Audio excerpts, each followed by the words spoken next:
आज social democratic party of India है पूरे इंडिया के अंदर जो है तो पार्टी का एक ऐसा इमेज है कि ये रियल में एक जो है तो संविधान को लेकर चलने वाली पार्टी है। अब औरंगाबाद की अगर हम बात करेंगे ये लोकसभा क्षेत्र की, तो औरंगाबाद लोकसभा क्षेत्र पिछले कई सालों से हम देख रहे हैं कि यहाँ पर जात पात, धर्म और नफरत, हेट स्पीच, इसको लेके औरंगाबाद जो है तो आजकल जो है तो हॉट स्पॉट बना हुआ है। यहाँ पर जो है तो जाति जाति के अंदर दंगे हो गए हैं इससे पहले, और छोटी मोटी बातों को लेकर आए दिन जो है तो यहाँ पर माहौल खराब होता है।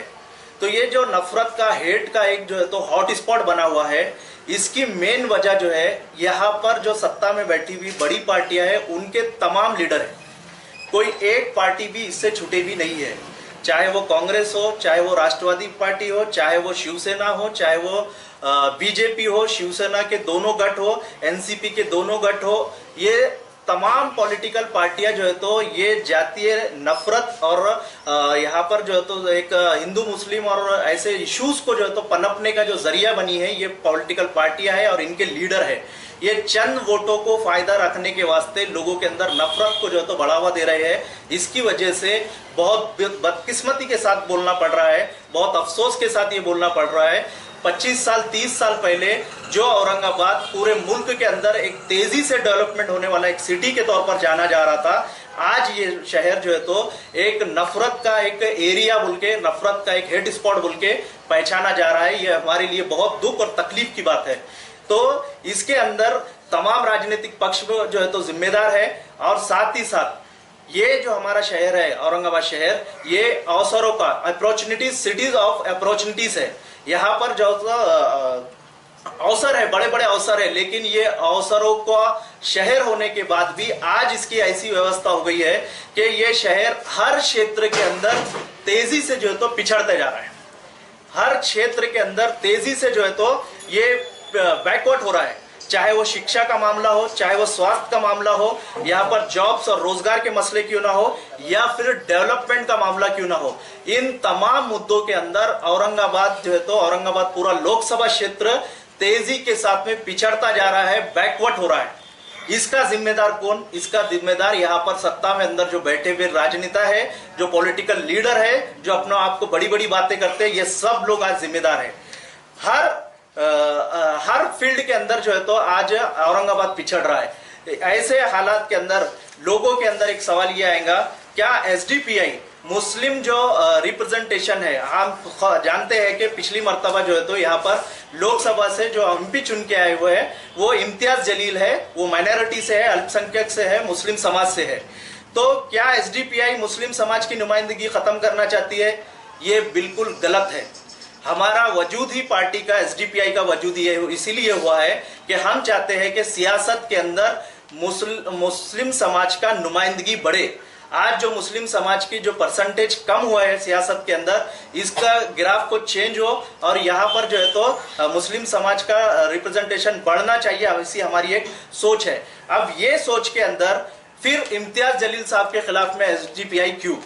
तो इसका ये सवाल है कि इसका ये जवाब है कि खासदार इम्तियाज जलील साहब का जो पिछला 5 साल गुजरा है, ये 5 साल के अंदर इन्हों का जो काम है, ये काम जो है तो कि एमआईएम और मुस्लिम रिप्रेजेंटेशन के तौर पर इनका काम नहीं है। इनका काम जो है तो कांग्रेस की तरह काम है। इन्हों एक एमआईएम के नाम के अंदर कांग्रेस की पॉलिसियों, कांग्रेस की नीतियों के ऊपर काम करने वाले खासदार साबित हुए हैं। अब ये कांग्रेस के कैसे हुए बोले तो कांग्रेस के अंदर एक रवैया जैसा है कि मुस्लिम समाज के ऊपर जुल्म, ज्यादती, नाइंसाफी होती है तो कांग्रेस के तमाम लीडर, चाहे वो स्टेट लेवल, डिस्ट्रिक्ट लेवल से लेकर नेशनल तक की उनकी क़यादत है, तो ये मुस्लिम मसाइल पे कभी बात नहीं करते, वो खामोशी इख्तियार करते हैं। जैसे राहुल गांधी जो है तो वायनाड के अंदर हाथी के कुचलने से एक शख्स की मौत होने के बाद उसके घर पे जाएंगे, उसको विजिट करेंगे, लेकिन वहीं पर जो है तो यूपी के अंदर अपना मदरसे के मामले को लेकर बुलडोजर चलाया जाता है, लाठी चलाई जाती है, गोली चलाई जाती है मुस्लिम समाज के लोगों को। उनके लिए इंसाफ की राहुल गांधी कभी भी बात नहीं करेंगे। ऐसे ही मामला इम्तियाज जलील साहब का है। मुस्लिम समाज के लिए कुछ भी मसला आएगा तो इम्तियाज जलील साहब ने एक रवैया इख्तियार किया हुआ है पिछले 5 साल से कि अपन खामोशी इख्तियार करो, खामोशी करो, उसके अंदर कुछ मत बोलो। मिसाल के तौर पर महाराष्ट्र के अंदर और औरंगाबाद शहर के अंदर भी सबसे बड़ा मसला आया है कि हेट स्पीचेस लगातार हो रही है। मुस्लिम समाज और इस्लाम धर्म के खिलाफ में लगातार हेट स्पीचेस है। वो चीज को जो है तो नोटिस किया है हमारे जो है तो सुप्रीम कोर्ट ऑफ इंडिया ने। सुप्रीम कोर्ट ऑफ इंडिया ने 50 से ज्यादा मामला को खुद नोटिस किया है, लेकिन एक भी भड़काऊ भाषण के खिलाफ में इम्तियाज जलील साहब ने आज तक आवाज बुलंद नहीं की और वो करना भी नहीं चाहते। पता नहीं क्यों, उसके पीछे क्या मसला है। ऐसे ही किराड़पुरा का दंगा हो या फिर राजा बाजार शाहगंज का दंगा हो, ये दंगे के अंदर मुस्लिम समाज के साथ में खुले तौर पर नाइंसाफिया हुई। नाइंसाफिया के अंदर बड़ी बड़ी अगर हम बात देखेंगे तो यहाँ पर जो मुनीरुद्दीन जिनका जो है तो गोली लगने से इंतकाल हुआ, उनके अंदर फोटो वीडियो के अंदर पूरा साबित है कि वो शख्स अपने घर के अंदर है, वो जो है तो निर्दोष है, बेकसूर मारा गया है। लेकिन फिर भी आज वो है एफआईआर के अंदर मुख्य आरोपी है। उनको इंसाफ के लिए इम्तियाज जलील साहब ने आज तक आवाज नहीं उठाई। ऐसे ही समीर खान नाम का एक नौजवान जो है तो दंगे के अंदर मारा गया था, उसके घर पे उसके मां से मिलने के लिए कभी जो है तो इम्तियाज जलील साहब गए नहीं, कभी बात नहीं किए, कभी जो है तो इनको इंसाफ की बात नहीं की। राजा बाजार के अंदर ऐसे सैकड़ों मामले हैं।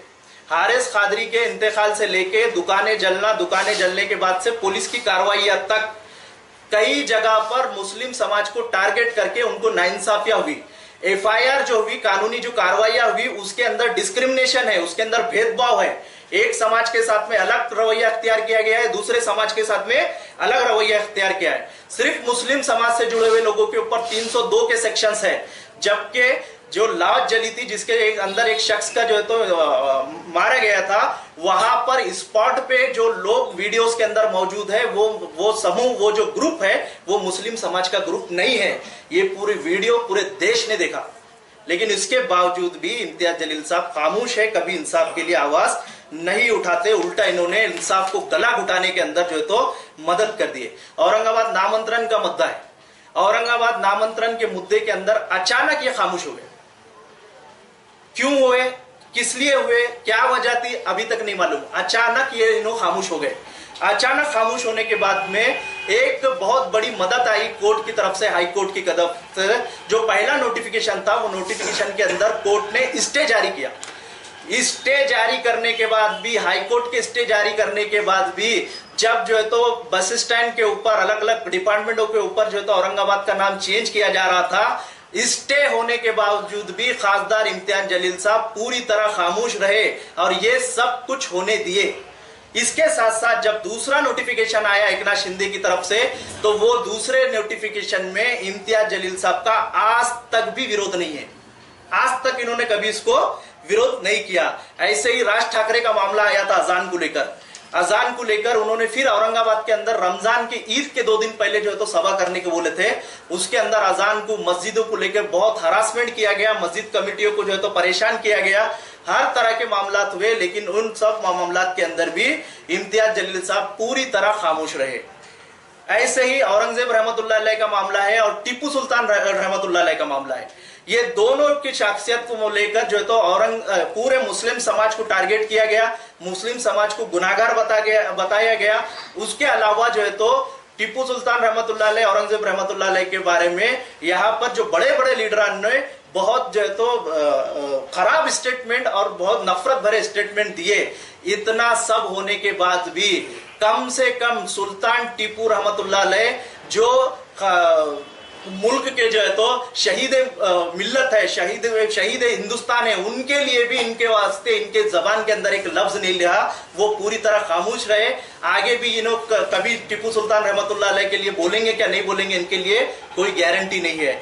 ऐसे ही 17 सितंबर हैदराबाद मुक्ति संग्राम, ये मुक्ति संग्राम बोले तो महाराष्ट्र, हमारा दक्कन का जो मुसलमान है, जब से ये वाकया हुआ आज से लेके अभी तक लगातार मुक्ति संग्राम को 17 सितंबर को विरोध करता आ रहा है और करता रहेगा। एसडीपीआई भी करता रहेगा, क्योंकि हमारा मानना है कि भारत के जो नागरिक है, ये नागरिकों का जीनोसाइड हुआ। जीनोसाइड को लोकतंत्र के अंदर, डेमोक्रेसी के अंदर कोई जगह नहीं। लेकिन खासदार इम्तियाज जलील साहब 17 सितंबर में सेलिब्रेशन करने के वास्ते तैयार हो गए हैं। अब उनकी पूरी पार्टी के साथ में वो जो है तो 17 सितंबर सेलिब्रेट कर रहे हैं। मानो जो है तो मुस्लिम समाज के दिल के ऊपर उन्होंने खुद खंजर मार रहे हैं। ऐसे मुस्लिम, अभी अलीगढ़ मुस्लिम यूनिवर्सिटी का मुद्दा आया था, इलेक्शन चुन के आने से पहले यहाँ पर पूरा सर्वे हो गया था, अलीगढ़ मुस्लिम यूनिवर्सिटी का यहाँ पे काम होना बोल के, ऐसा एक मुद्दा था। लेकिन पूरा 5 साल खत्म हो गया, अलीगढ़ मुस्लिम यूनिवर्सिटी के लिए खासदार साहब ने कभी बात नहीं किए। मुस्लिम आरक्षण के ऊपर जो हाई कोर्ट ने ग्रांट किया, परमिशन दिया कि मुस्लिम समाज को 5% एजुकेशन के अंदर रिजर्वेशन होना चाहिए, पूरे 5 साल बीत गए, एक मर्तबा भी डिमांड उन्होंने नहीं किया। नहीं करने के बाद में उनका जब सवाल किया जाता है तो वो ये बोलते हैं कि इसके अंदर गवर्नमेंट ऐसी है कि सर पटकने से भी कुछ होने वाला नहीं है। मानो कोई जो है तो फौज का एक सिपासालार, एक कमांडर है, वो ये बोलता है कि सामने की दुश्मन की फौज बहुत ताकतवर है, अब कुछ नहीं हो सकता।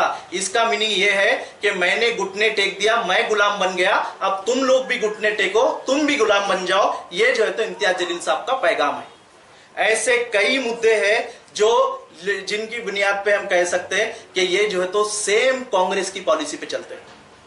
अब ये पॉलिसी पे चलने के बाद में जो आज देश के अंदर सबसे पिछड़ा जो है तो मुस्लिम समाज है, ये मुस्लिम समाज को कैसे न्याय मिलेगा? इनका प्रतिनिधित्व, इनका रिप्रेजेंटेटिव अगर ये रवैया इख्तियार करेगा तो जो है तो मुस्लिम समाज को कैसे वो होगा। ऐसे अनगिनत कामों की एक लिस्ट है, तरक्की के कामों से लेकर ऐसे कई मसाइल है। मुस्लिम समाज और गरीब बस्तियां, सलम बस्तियां की जो है तो महरूम है, लेकिन ये इम्तियाज जलील साहब इसके ऊपर पूरी तरह खामोश है। अभी भी वो ये बोलने को तैयार नहीं है कि मेरे से गलतियां हुई, मैं इसको छोड़ूंगा और अभी मेरा मैनिफेस्टो जारी करके मैं ये तमाम मुद्दों के ऊपर काम करने के लिए तैयार है। ऐसा बोलने के लिए उनसे कोई उम्मीद नहीं है। इसके लिए एसडीपीआई का मानना है कि औरंगाबाद लोकसभा क्षेत्र से एक अल्टरनेटिव होना बहुत जरूरी है। तो आप उम्मीदवार देने वाले लोकसभा में हम जरूर उम्मीदवार देंगे। आने वाले वक्त के अंदर हम उसको डिक्लेयर करने जा रहे हैं। इच्छुक के अंदर हमारी बहुत लंबी लिस्ट है, अभी हम नाम किसी का नहीं बता सकते, लेकिन हम जो है तो अनाउंस करेंगे डायरेक्ट कैंडिडेट। मुद्दे आपने वही जो बताए, आप एक तो विकास की बात कर रहे हैं और दूसरी तरफ औरंगजेब और टीपू सुल्तान और इनकी बात कर रहे हैं। अब क्या आपका मोटो क्या है? इलेक्शन में आपका क्या धोरण रहेगा? आप सीधे सीधे शिवसेना वगैरह इनको दुश्मन पार्टियों में घोषित करेंगे? अभी आप जैसा बताए, देखिए हमारी तारीफ को गलत बोलना और उसके साथ में लोगों के अंदर नफरत फैलाना, इसके लिए भी न्याय बात, इंसाफ की बात करने वाले की भी जिम्मेदारी जो है तो सियासी नुमाइंदों की जिम्मेदारी है। और दूसरा एक चीज क्या है, मजलूमों के हक में बोलने वाला कम्युनल नहीं होता। ये सोच जो है तो हमारे देश को बर्बाद कर रही है। जो भी मजलूम है, अगर मुसलमान अगर के साथ में गलत होता है तो हर एक आदमी, हर एक पार्टी की जिम्मेदारी है उसको गलत बोलना, उसको इंसाफ दिलाना। खामोश रहना और ये बोलना नहीं हॉस्पिटल होना, नहीं रोड होना, रोड भी होना, हॉस्पिटल भी होना, उसके साथ में इंसाफ भी होना, न्याय भी होना। अभी पिछली बार जो हुआ था कि इम्तियाज जलील साहब को खेरे साहब ने खड़ा किया था, तो ये क्या अभी खेरे साहब के आदमी है कि क्या? अभी देखिए इम्तियाज जलील साहब का एक और एक चेहरा जो एक रवैया रहा है, वो ये रवैया रहा है कि बीजेपी पार्टी के जो लीडर है उनके बहुत खास दोस्त है। एक ईद के दिन उनके घर पे एक सीक्रेट मीटिंग हुई, उसके अंदर पंकजाताई मुंडे थे, हरिभाऊ बागड़े थे, अतुल सालवे थे। वो जो है तो इम्तियाज जलील साहब के करीब एक सीक्रेट मीटिंग हुई थी ईद के बाद में। उन्होंने जब बात लीक हुई, लोकमत पेपर में एक बड़ी न्यूज लगी, उस वक्त इम्तियाज जलील साहब का बोलना था कि मेरे जो है तो पत्रकार के टाइम में ये दोस्त है, इसलिए मैंने बुलाया। आप भी पत्रकार लोग हैं, मैं आपसे सवाल करता हूं, सिर्फ बीजेपी के लोग आपके कैसे दोस्त हो सकते हैं? आपके साथ खाने के लिए तो फिर वहां कांग्रेस के लोग भी आना चाहिए, आपके साथ वहां पे राष्ट्रवादी के लोग भी आना चाहिए, अंबेडकरी समाज के अलग अलग पार्टियां हैं, बड़ी बड़ी पार्टियां हैं, बड़े बड़े लीडर है, वो भी आपके साथ आना चाहिए। सिर्फ बीजेपी के लीडर क्यों? तो ये जो रवैया रहता है इम्तियाज जलील साहब का, बीजेपी के खास लोगों से खास दोस्ताना, ये भी कई सवाल खड़े करता है। अब आप इधर से एक तरफ बोल रहे बीजेपी के लोगों से दोस्ताना, दूसरी तरफ बोल रहे कांग्रेस की नीति वापरते इम्तियाज जलील साहब। कांग्रेस और बीजेपी के में फर्क क्या है? हमेशा से कांग्रेस और बीजेपी दोनों ने दोस्ताना रिलेशन के अंदर काम करते हुए आए हैं। आज देश जो बर्बाद हो रहा है हमारा, ये कांग्रेस और बीजेपी की दोस्ती की वजह से हो रही है। आज देश इलेक्ट्रॉल बॉन्ड का जो घोटाला है, आपको मालूम होना है, देश के अंदर इतिहास का सबसे बड़ा घोटाला है। और ये घोटाले के अंदर सिर्फ बीजेपी नहीं है, इसके अंदर कांग्रेस भी इन्वॉल्व है और सो कॉल्ड सेकुलर पार्टियां, चाहे वो समाजवादी पार्टी क्यों ना हो, चाहे वो जनता दल क्यों ना हो, ये सब इलेक्ट्रॉल बॉन्ड के अंदर देश को लूटे, जनता को आके लूटे। इतना बड़ा घोटाला है। तो ये दोस्ती के अंदर तो देश बर्बाद हो रहा है। आपका मकसद पढ़ा लिखा अच्छा उम्मीदवार है जो खड़े रहेगा, अच्छा बोलेगा, काम करेगा? पढ़ा लिखा रहना सिर्फ काफी नहीं है, पढ़ा लिखा के साथ में ईमानदार होना ये बहुत जरूरी है। अगर पढ़ा लिखा है, ईमानदार नहीं है, तो उससे ज्यादा खतरनाक कोई दूसरा भी नहीं हो सकता। पढ़ा लिखा होना, समाज के लिए, हमारे देश के लिए, हमारे संविधान के लिए ईमानदार होना, जनता के साथ ईमानदार होना, यही सोल्यूशन है। अभी जो खड़े होने वाले वो ईमानदार नहीं है। इतना सब चीजें बताइए, आप बताइए, मेरे को प्रूफ करके बताओ। आपके पास में कोई उम्मीदवार है जो आपकी पार्टी रिप्रेजेंट करेगी उसको? बिल्कुल, हमारे पास में ऐसे उम्मीदवार है, हम जल्द उसका अनाउंसमेंट करेंगे। उसका क्लियर छवि रहेंगी, संविधान को लेके ईमानदार रहेगा, कॉन्स्टिट्यूशन को लेके ईमानदार रहेगा, देश की जनता के लिए ईमानदार रहेंगे। आपके पैरामीटर्स क्या है ईमानदारी के? ईमानदारी के पैरामीटर्स ये है कि कॉन्स्टिट्यूशन ऑफ इंडिया, हमारा जो संविधान है, उसके अंदर इक्वलिटी टू ऑल, और सबके लिए न्याय, सबके लिए इंसाफ। उम्मीदवार के लिए वही बता रहा हूँ, इंसाफ के जो बात करने वाला होना। अभी जैसा आप पहले कुछ चीजें छूट गई, उसके अंदर मैं बताया कि कैसा जो है तो एक चीज को फेवर किया जा सकता है, एक की चीज को छोड़ा जाता है। अगर ऐसा रवैया अगर लीडरों के अंदर रहेगा तो ये रवैया जो है तो खराब रवैया है, इससे जो है तो कभी भी बदलाव नहीं आ सकता। जनता के बीच कब से जाएंगे तुम लोग? बहुत कम समय बचा। जनता के बीच में ऑलरेडी हम लोग हैं, कई बड़े बड़े इश्यूज के ऊपर हमने काम किए। किराड़पुरा दंगा के अंदर अगर हम देखेंगे तो सिर्फ औरंगाबाद शहर के अंदर सिर्फ वाहिद एक एसडीपीआई पार्टी है जिसने न्याय और इंसाफ के लिए बात की है। बाकी कोई लीडर ने बात नहीं किया, किसी ने बात नहीं किया। उसके अलावा कई काम हमारे जो आपकी सही से संघर्ष होगा लोकसभा में, किसमें मुकाबला किससे? मुकाबला किसके साथ? चंद्रकांत खैरे भाजपा के साथ, शिवसेना के साथ की एमआईएम के साथ? अभी हम लोग कैंडिडेट करके सामने आएंगे। वो हमारा सामना किससे रहेगा, हमसे ज्यादा आप बेहतर जानते हैं, लेकिन फिर भी हमारा क्लियर सामना है। हम लोग जो है तो ऐसी सोच विचार के खिलाफ है जो है तो देश की संविधान के खिलाफ है, हमारे जनता के खिलाफ है, और खास तौर के बीजेपी जैसी विचारधारा के हम जो है तो अगेंस्ट है। उसको हम रोकने के लिए हर मुमकिन कोशिश करेंगे। 1999 तक, मतलब पिछले 4 लोकसभा सभा से शिवसेना का खासदार है, अभी भी वही खड़ा रह गए, तो उनके खिलाफ है क्या बीजेपी के खिलाफ, कैंडिडेट के खिलाफ? हम दोनों के खिलाफ है।